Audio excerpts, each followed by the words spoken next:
So today we're going to talk about being a person who processes things internally a lot or has a lot of internal dialogue that doesn't come out. I have always found myself to be this person, and I've always found that I think about things a lot in my head before I say them out loud, whether it's an idea or a thought or whatever it is. I have a lot of internal dialogue before I actually express what I'm thinking to other people.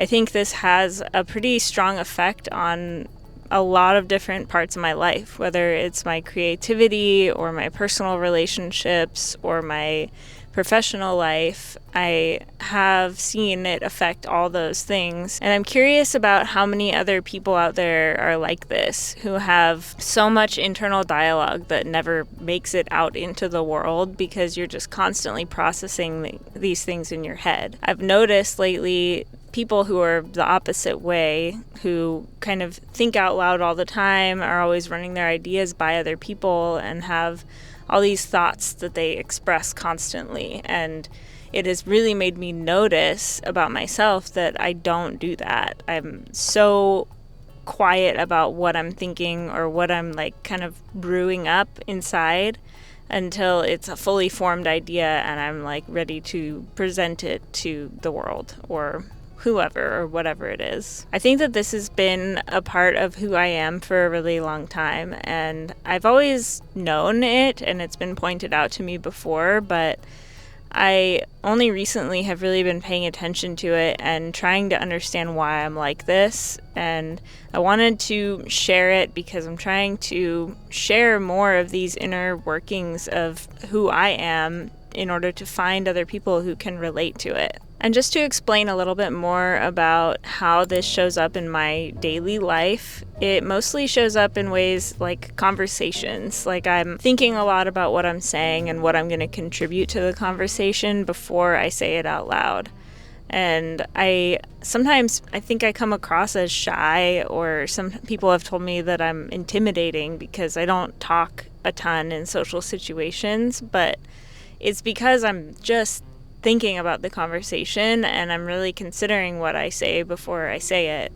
And a lot of the time that leads to the subject has already changed before I'm ready to contribute what I was going to say. So people just probably think that I had nothing to say going back in time. And this is a little bit embarrassing to share because it kind of seems maybe like a social anxiety thing, and on its face, I would think that maybe it is, but in those moments, I don't have anxiety about what I'm going to say. I'm just thinking deeply about it, if that makes any sense. I really find that I only want to speak in a group setting, especially when I am sure that it will add value to the conversation. I can't seem to bring myself to just talk for the sake of talking, and I can't really do small talk or just kind of chatter. I only really speak up if I feel like I'm contributing to the general idea or general conversation, or I'm bringing up something that I want to talk about specifically. It's kind of ironic to me that this is true about myself because I'm doing these YouTube videos and I find it easy to talk and articulate my thoughts on YouTube in video format and also in person. When I do have something specific I want to talk about, I have no problem talking about it and articulating what I want to say. But if I don't have a fully formed idea or thought, then it doesn't come out. I also see this coming up in my personal life because sometimes I think that people close to me can think that I'm a little bit impulsive because something will kind of, in their eyes, come out of left field. I'll be thinking about wanting to do something or try this new thing or whatever it is for days, weeks, or even months sometimes. And when I finally bring it up, it's something I've been considering for a while. And so they think that it's this random thing that I have just decided I'm interested in, and then I'm going to just go ahead and do it right then. But in reality, I have been thinking about it for a long time. A good example of this is when I decided that I was going to get my ball python. I had been thinking about it for months, and when I brought it up to my partner, I realized that it probably seemed like it kind of came out of left field. And he had no problem with it, but just me bringing it up and realizing, like, I've been thinking about this for a while, but I haven't actually said anything out loud to you about it. And it might seem like it's coming out of nowhere, but I have actually been processing this for some time. I think that that is something that's happened time and time again for me in personal relationships, and I can see how maybe it could come off as impulsive, but it's really just my way of processing things. I think all of this internal processing and thinking about things for so long before I externalize them into the world sometimes can make social situations a little bit exhausting for me. I definitely prefer like a one-on-one conversation. Even if I'm somewhere where there are a lot of people gathering, I still tend to kind of find one or two people to have a conversation with rather than joining like the overall group, because I think I just can contribute more and the conversation is more interesting that way for me and just more stimulating that way. If I'm joining in on a conversation with 5 or 6 people sitting around talking about the same thing, I don't even usually contribute because there's so much crossfire of ideas and thoughts going on that I just stay out of it and I just observe. So on my agenda for errands running is really just going to the grocery store and getting some crickets at the pet store for my tarantulas. But first I need to go eat something because I'm really hungry. So I'm gonna go and get some lunch at one of my favorite spots and we can continue this chat.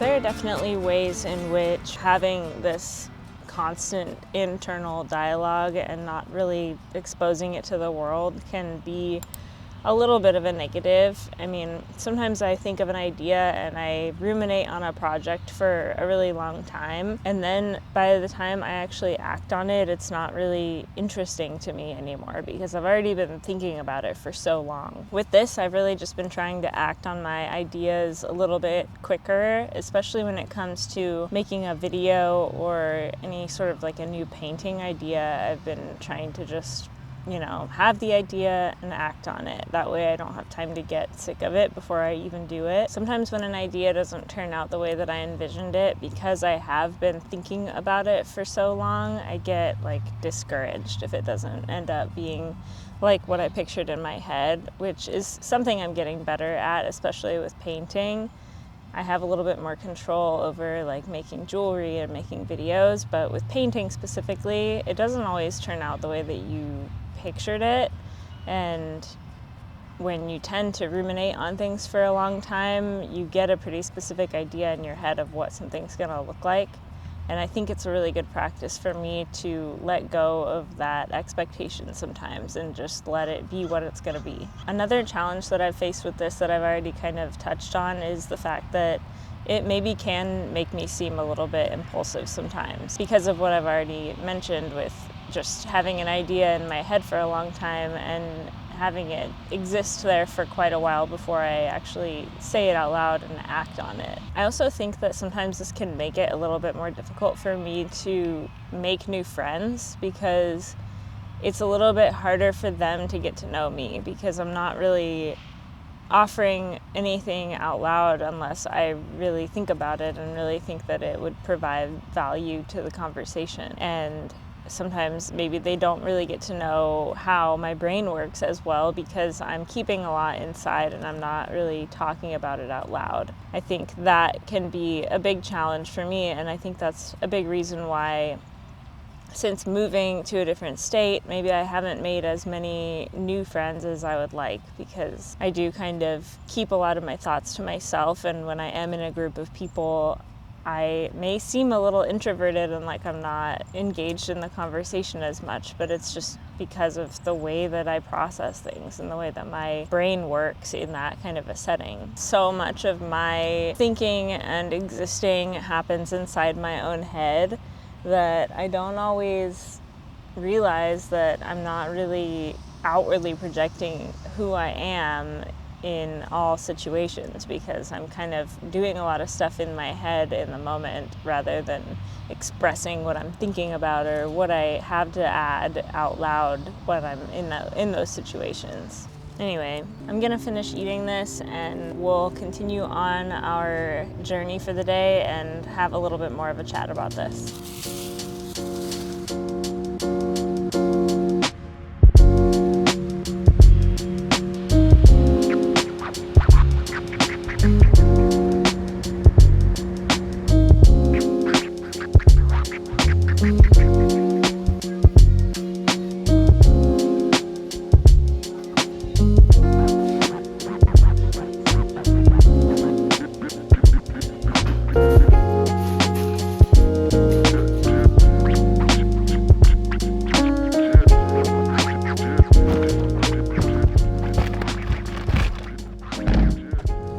Grocery shopping actually really kind of took it out of me today, but I still have one more stop to make because the critters need critters to eat. So I have to go grocery shopping for those guys too.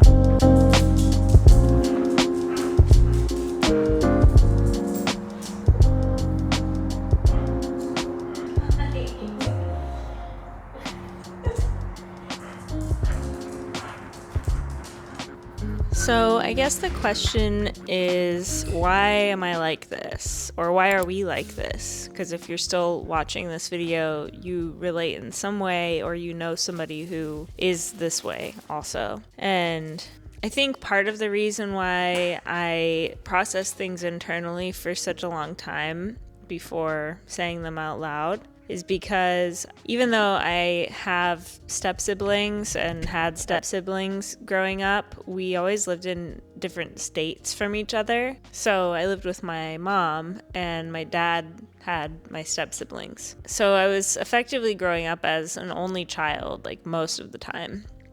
I would go to my dad's to visit, like a few times a year, and other than that, I was spending a lot of time by myself as an only child, doing a lot of thinking inside my head and spending probably a lot of time alone, a lot more than what somebody with siblings would, or somebody with siblings that they live with would. So I think that probably contributed to it. I also think maybe it has something to do with having ADHD, I don't know. Maybe it does, maybe it doesn't, but it seems like a lot of the little nuances and little pieces of me that I learned about over the years always end up somehow being linked back to my ADHD. I do want to do like a little bit more of a deep dive into my journey with ADHD, but I do think people with ADHD can have a tendency to process things in a different way, whether that's like really outward and like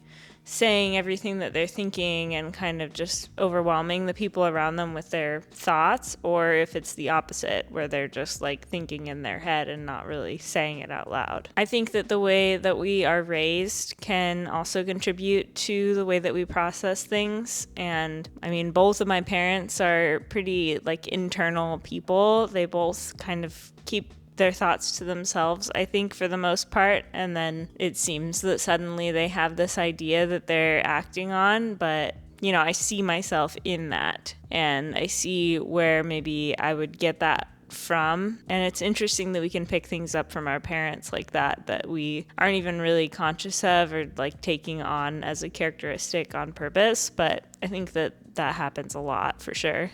I think that the people that you surround yourself with, so being around my parents a lot when I was growing up and, for the most part, not having my siblings around, I probably inherited a lot more of their characteristics than I'm even that conscious of, really. It could also be just being a creative person. I think that creative people and artists tend to have a pretty imaginative inner world, and there are a lot of facets to it because we're always kind of coming up with ideas and thinking of things to create, and maybe our inner dialogue is louder. It takes us longer to get things out because we're constantly kind of in that creative mode. And just a last thought on why we or I might be this way is just the way that the world is these days. There's a lot of crazy things that are always happening that we have to process. And the world seems to become a more and more like threatening and scary place the more that time goes by. So always expressing your ideas out loud may not always feel safe or may not always feel like the best option in the moment. And maybe it feels a little bit better and a little bit safer to just keep it inside until you're more sure of it. This is Olive. The next part of kind of processing this for me is just trying to think about, does this need to change? Is this something that I need to change about myself, even though I don't know if I could, but is this something that I should be embracing, or is this something I should be working against? I think for the most part, it's part of who I am and it's not going to change. And there are a lot of reasons why I am okay with this about myself, and why if you are also this way, it's who you are and it's how you work. I do think that there are some things that might be a little easier if I was just a little more external with my thoughts. I think it would be easier for people to get to know me if I spoke out loud about things a little bit more. The times that I do process things a little more externally, especially if I'm like trying to work through something, I tend to get through that problem a little bit easier and faster when I talk it out with someone, which seems obvious, but when you're somebody who is just constantly in their head and thinking about things forever before they bring it to somebody else's attention, you get really used to doing that. But in some situations, I have kind of, whether it's to my partner or somebody at work or one of my family members, if I just have brought something up that I've been ruminating on, it tends to just kind of get solved, like if I talk it through with them. So I think that's kind of a way that it might be beneficial for me to not work against this, but just find those moments where maybe I need to go out of my comfort zone and try to process things in a little bit more of a verbal way. Overall, though, I think it's okay to be this way, and it's okay to be somebody who thinks about things a lot and deeply before